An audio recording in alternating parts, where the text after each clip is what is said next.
Labadiena. Robertas Karvauskas, nepriklausomas pastatų šiltinimo ir šilumos išsaugojimo pastatuose ekspertas konsultantas. Matau, kad Taip. vakar uždavėt klausimą portale Ekspertai LT, kadangi dirbu su šituo portalu. Iš karto noriu Aha. pasakyti, esu ne rangovas, ne medžiagų tiekėjas, nieko jums nepardavinėsiu, tiesiog padedu žmonėms susigaudyti, kaip efektyviausiais būdais išsaugoti daugiausiai šilumos savo būstuose. Tai Supratau, mano supratau. vardas Robertas, kaip į jūs kreiptis? Marius, malonu, Robertai. Malonu, Mariau. Noriu iš karto prašymą tokį turiu. Mariau, turiu savo svetainę sandarusnamas.lt ir Aha. joje labai dažnai atsakinėju į žmonių klausimus taip pat ir tokius klausimus, kurie yra dažnai pasikartojantys, aš noriu visą laiką įrašyti tam, kad galima būtų tiesiog pasidalinti, kad žmonės žinotų ir, nu, kad nereikėtų 10 kartų atsakinėti į tą patį. Tai jūsų klausimas yra pakankamai tradicinis, tai ar galėčiau aš tiesiog garso įrašą padaryti, kad galėčiau paskui nu, pasidalinti savo svetainės šituo. Taip, galima, aišku. Ačiū, Mariau. Tai dabar žiūrėkit, jūs klausėt apie tai, vat pastatėt namą, sienas Taip, pastatėt iš 200 baurok blokelių ir taip, žadat jas šiltinti. Ir klausėt, ar užteks ten 15 cm vatos plus 5 cm prieš vėjinės. Tai taip, dabar tradiciškai žmonės įsivaizduoja, kad namas tai pirmiausia yra sienos. Iš tikrųjų, šilumos išsaugojimo atžvilgių tai yra visiškai ne taip, kadangi puikiai žinom fiziką, kai šiltas oras, kai oras sušyla, jis tampa lengvesnis ir kyla į viršų. Ir pirmiausia taip. remiasi į viršutinės atitvaras. Todėl viršutinių atitvarų sandarumas tai yra 4/5 šilumos išsaugojimo. Nes jeigu šiltas oras atsirėmęs į viršų randa ten plyšių plyšelių, jis tiesiog spraudžiasi ir nespėdamas atiduoti savo temperatūros, pabėga laukant su visais jūsų į šilumą investuotais pinigais. Todėl pirmas Aha. prioritetas yra viršutinės konstrukcijos. Ir kartais, jeigu viršus kiauras, jūs galite sieną šiltinti tobulai, idealiai, bet namo ekonomika bus vis tiek prasta, nes kaip jūs be apšiltinsit sienas, per viršų vis tiek ta šiluma nutekės. Todėl klausimas pirmas būtų apie viršutinės konstrukcijas. Toliau, jeigu jūs kalbat apie namo sienų šiltinimą ir ar užteks kažkokio tai storio, tai vėlgi klausimas, ką mes turim omenyje, kalbėdami apie šiltinimo medžiagos storį. Šiltinimo medžiagos storis lemia antroji vietoje tik tai, nes pirma vieta vėlgi yra, kada oras kaupiasi patalpoje ir spaudžiasi į atitvaras, tai pirmiausia jisai ieško plyšių, plyšelių nesandarumų. Ir jeigu jų randa, bėga prie skiaurai ir tada gali būti idealiai sudėta šiltinimo medžiaga, bet jeigu yra kiaurimių, šiltas oras tiesiog pabėgs ir varža nelemia. Todėl, kaip sakau, 4/5 lemia sandarumas. Tai dabar jūs sudėsit vatą. Tai reikia suvokti dar vieną dalyką, kad vata tai nėra jokia šiltinimo medžiaga. Tai yra tik tai šiltinimo komplekso dalis, kadangi šita medžiaga yra kiaurai laidi orui visiškai, todėl be papildomos oro izoliacijos jinai neveikia. Šilumą gavęs oras vatoje jis neturi turėti galimybės pasitraukti iš ten. Tik stovintis oras tampa barjerų šilumai pereiti, nes oras yra reta medžiaga, labai sunkiai perduoda šilumą. Bet jeigu oras gavęs šilumą gali keliauti ir pasitraukti iš tos vietos, o į tą vietą ateiti vėl šaltas oras, jis vėl ims šilumą ir vėl keliaus kažkur. Tokiu atveju jau apie jokią varžą kalbos nėra. Todėl sluoksnio storis orui laidžioje medžiagoje tai nėra kriterijus. Esminis kriterijus, ar ta medžiaga apsaugota nuo oro pabėgimo, to, kuris yra medžiagoje, ir nuo naujo oro įėjimo į medžiagą. Tai dabar jūs dėsit iš išorės priešvėjinę vatą. Reikia dar suvokti, kad priešvėjinė vata taip pat yra lakštinė medžiaga. Ir jeigu ji pati per skerspjūvį jau orą praleidžia prastai, tai yra praktiškai, galima sakyti, nepraleidžia, tačiau lakštinė medžiaga jinai turi labai daug sandūrų per visą plotą. Kaip jūs sandarinsit tas sandūras, nuo to priklausys pati esmė. Jeigu sandūrose tuose bus kažkokios nesandarumai, šaltas vėjas pučiantis didelius slėgius, sakykime, žiemą į namo šoną, jis tiesiog prasiskverbs iki vatos Va tai yra laidi orui medžiaga, reiškia, šaltas oras prasiskverbs iki pat sienos, iki pat fasado. O iš vidaus per sieną į išorę keliauja oras su vandens garais. Ir jeigu sienoje, sakykime, nors viršutinis paviršius, išorinis paviršius sienos atšals, tokiu atveju ten pradės kondensuotis drėgmė.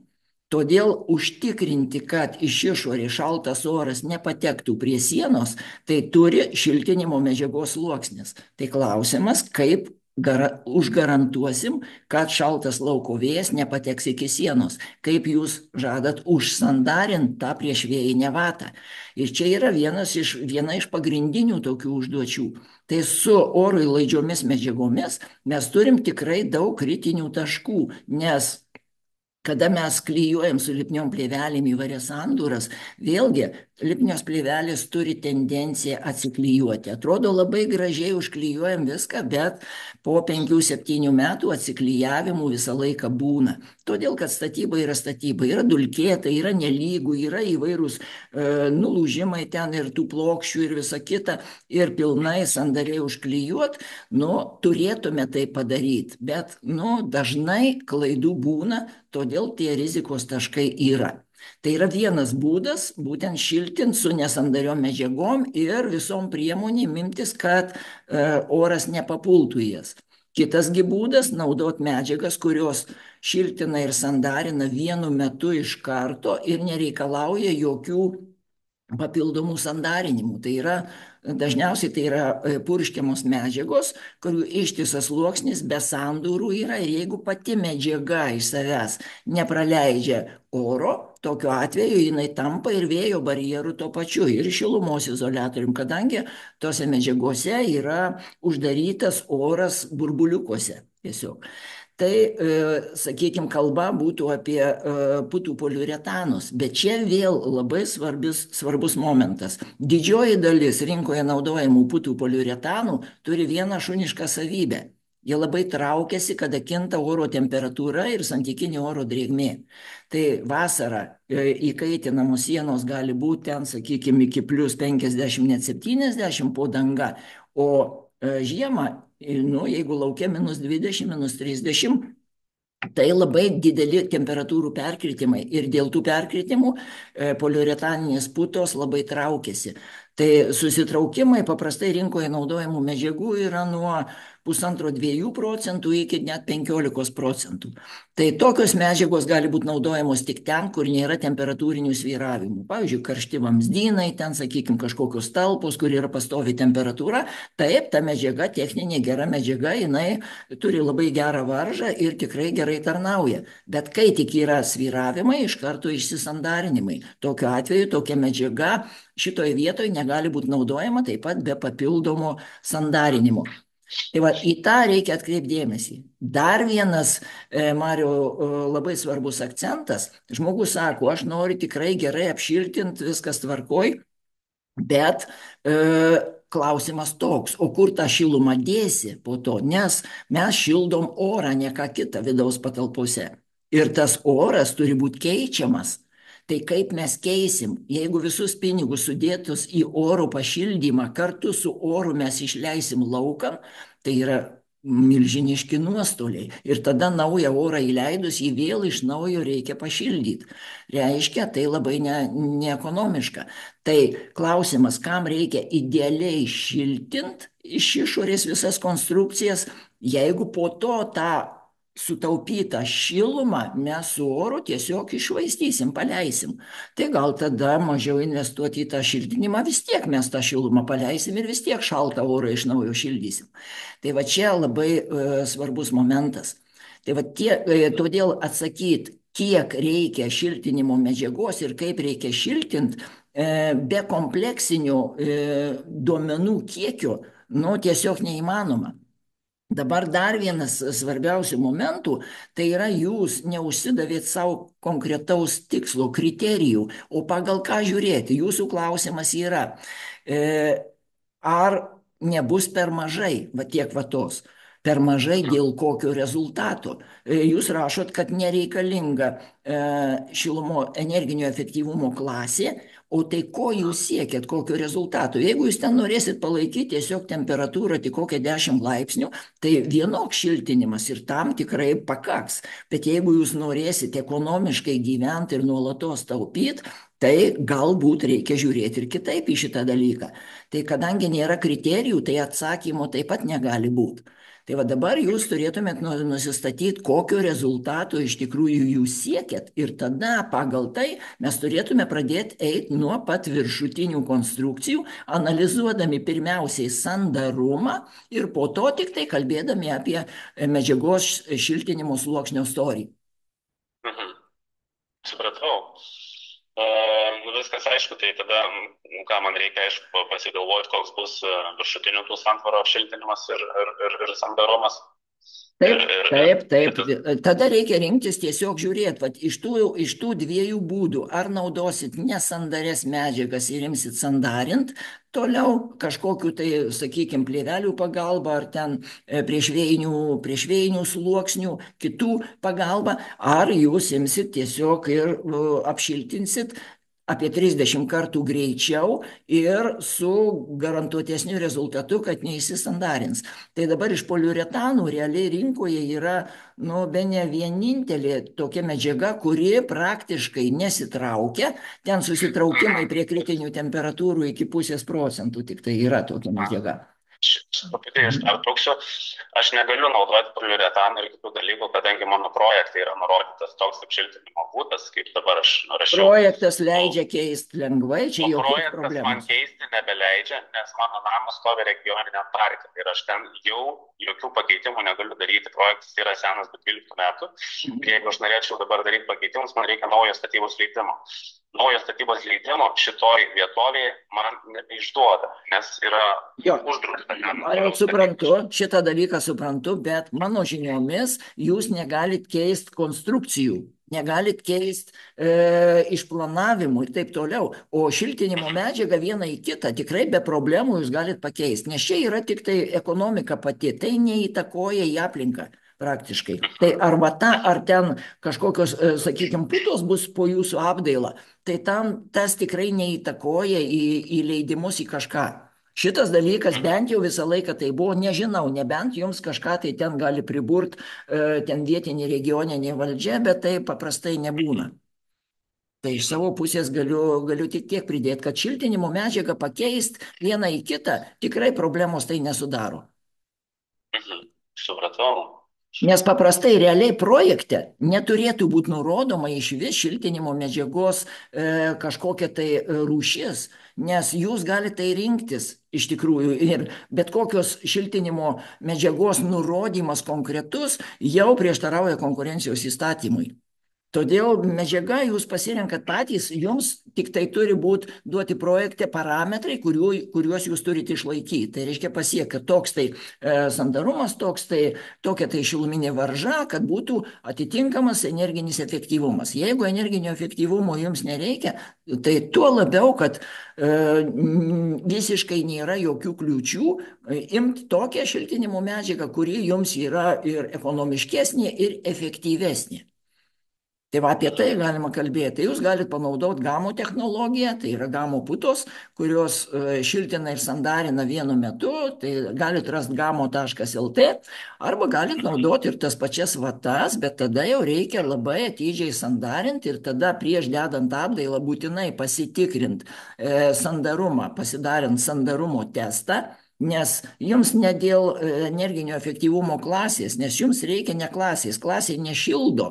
Šildo jūsų šiluminės izoliacijos efektyvumas. Tai reikia garantuotai, kad būtų pakankami sluoksniai ir kad jie būtų sandarūs.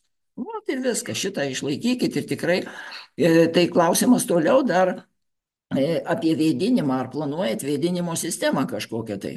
Taip, planuojame rekuperaciją, taip. Va, viskas tvarkoj. Tai tada jau reikia pasižiūrėti, kad jums, nu, jeigu aš matau, kad, sakykime, jeigu pilnai gerai užsandarint 20 cm vatos iš išorės, realiai jums pakankamai efektyviai tai tarnaus, jeigu tikrai bus sandarumas. Bet mano ekspertizių rezultatai rodo, kad su vatom pradžioje žmonės padaro sandarumą, o po to rezultatai po truputį visą laiką prastėja. Tai klasikinis pavyzdys yra Vilniaus rajone, Gulbinų gyvenvietė 2009 metais statybos rangos įmonė Ranga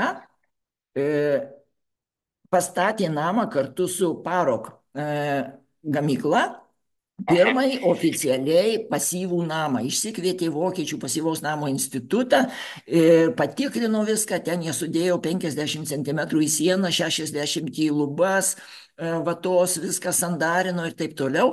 Patikrino sandarumą ir gavo pirmąjį oficialų pasyvaus namo instituto sertifikatą namui Lietuvoje.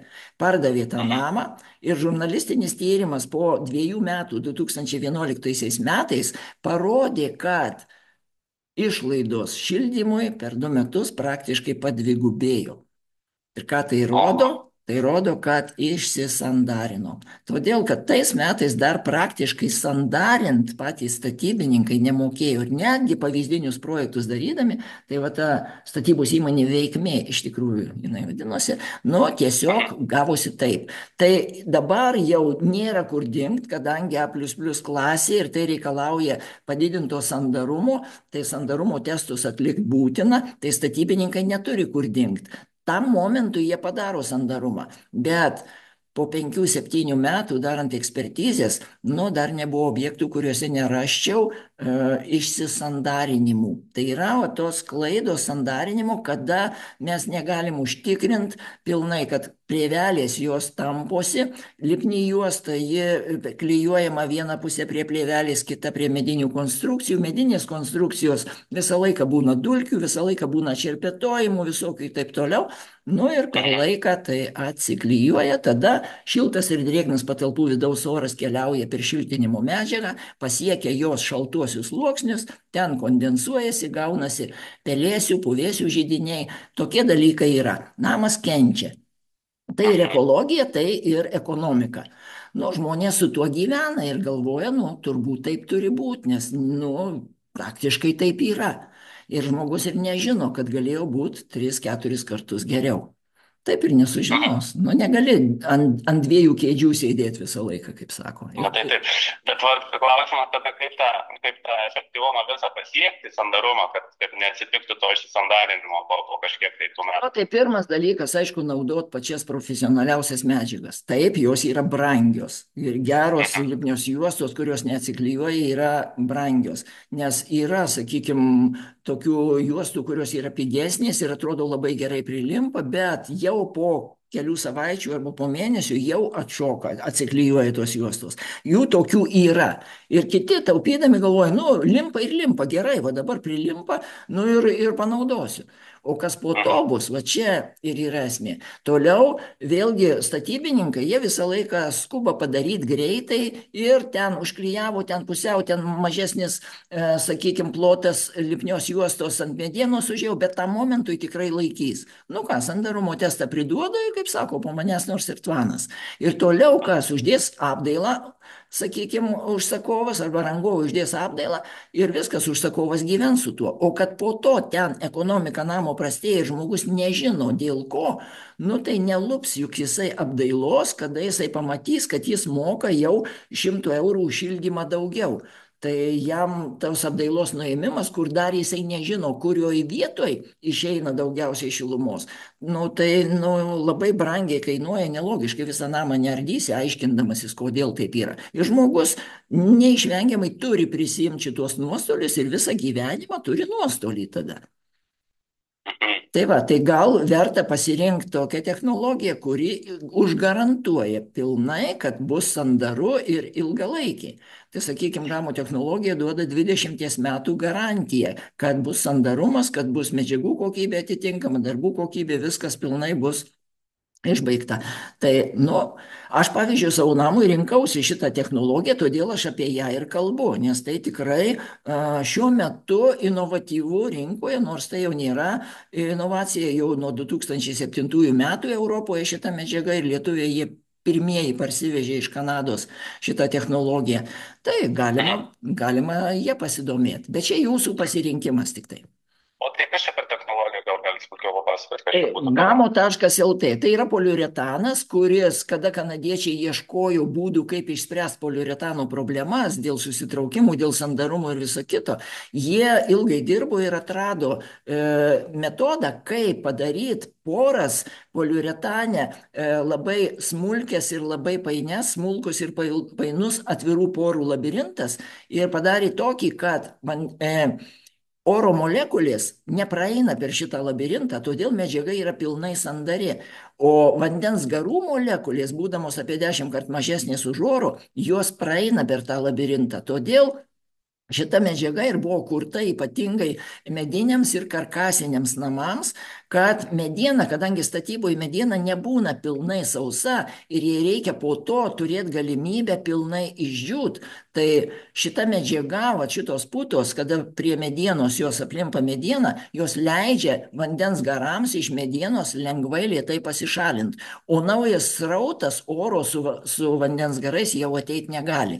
Todėl čia medienos ilgaamžiškumas didėja ir mediena tikrai komfortiškose sąlygose labai yra. Plius tai yra ir vėjo izoliacija, ir šilumos izoliacija, viskas viename pilnai. Nereikalauja jokių papildomų membranų, plėvelių ar dar kažką, yra šiltinamas paviršius, užpurškiamos putos ir ant karkaso uždedama apdaila. Viskas.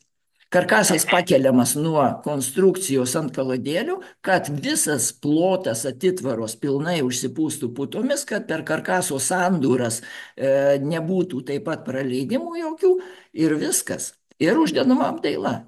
Tai yra apie 30 kartų greičiau už vatą ir su garantija. Tai va šitas dalykas man patiko, aš karkasinį namą, kai stačiau, tai pas mane ir grindys, ir sienos, ir lubos, viskas pilnai kevalas iš šitos medžiagos ir nuo 2012 metų aš džiaugiuosi ją. Supratau, o dabar žiūrėkit, kaip iš išorės šiltinant sienas, koks dabar būna storis šitų putų pučiamas, ar čia priklauso? Tai čia reikia tiesiog žiūrėti, formulė yra labai paprasta. Šiluminė varža lygus sluoksnio storis padalintas iš šilumos laidumo koeficiento. Tai R lygu delta dalinta iš lambda. Formulė paprastai, tiesiog jūs žiūrit, kiek jums tos varžos reikėtų ir viskas.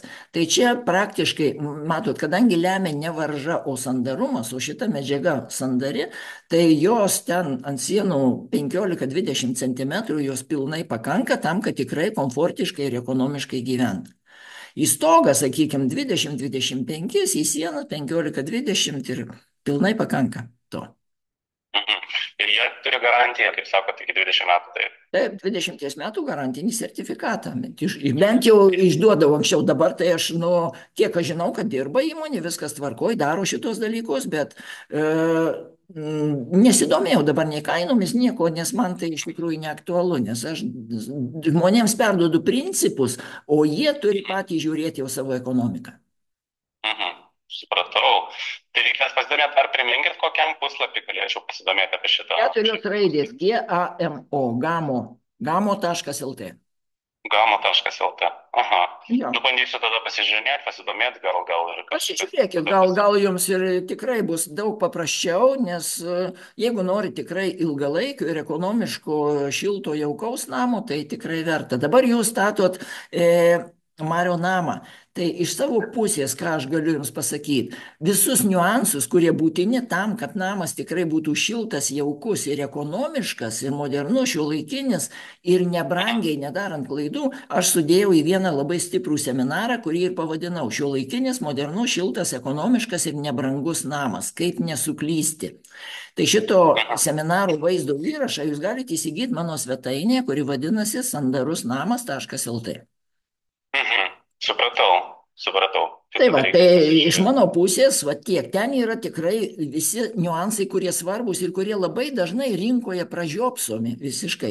Tas pats, sakykime, toks gartraukis virtuvėje, ar ne, gali išbalansuoti visiškai namo visą ekonomiką. Jeigu mes nesuprasdami neteisingai įrengsim tradiciškai, išleisim į kaminą, sakykime, tą trauksim laukan šiltą orą, taigi bus didelis labai išretėjimas oro patalpoje. Tada per visus plyšius, per durų apačias pradės siurbti į vidų šaltą orą ir mes jausim diskomfortą namie ir turėsim didelius nuostolius. Tai iš virtuvės to šilumos prikaupto oro negalima mesti tiesiogiai laukan, jis turi eiti per rekuperatorių. Ir tai va visa sistema, sakykime, ir tambūrai yra, ir langų įmontavimas, ir ten sienų pasirinkimas, įvairiai žmogus paima keraminius blokelius su nelygiu išoriniu paviršium ir paskui nori klijuoti polistireninį putplastį ant sienų. Taigi ten nelygų viskas. Tai jeigu išlyginti ir klijuoti putplastį ištisų klijų sluoksnių, tokiu atveju tai yra labai didelė išeiga klijų, tai neekonomiška labai ir gaunasi ryškiai brangiau už visas kitas technologijas. O ką tada daryti, o kaip priklijuoti, palikti tarpelius tarp putplašio ir sienos. Taigi ten oras gastroliuos kiaurai ir koks tada tai šiltinimas. Tai va čia šitokie niuansai visi yra ir žmonės projektuojant jau neįvertina tokių dalykų ir labai daug klaidų padaro ir paskui skėsčioja rankomis, nu ką dabar darysi, tai per brangu taisyti. Ir arba žmogus prisima tuos nuostolius visam gyvenimui, arba tai kainuoja ištaisymas labai brangiai. Tai kad to nebūtų, aš ir perduodu visą savo patirtį iš ekspertyzų, su kuo susiduriu, kad žmonės tiesiog gautų galimybę nedaryti tokių klaidų, susivoktų iš anksto. Supratau. Tai va tai tiek galėjau padėti jums, Mariau, šiandien. Jeigu, Ačiū Jums labai. jeigu kils kokių nors klausimų, tai drąsiai kreipkitės į mane rasit sandarusnamas.lt, ten yra ir konsultavimo sąlygos visos aprašytos, tai tiesiog, jeigu ilgesnė konsultacija, tiesiog užsiregistruokit, jeigu iki 10 minučių kažkoks klausimėlis, drąsiai skambinkit tiesiai, padėsiu, kuo galėsiu.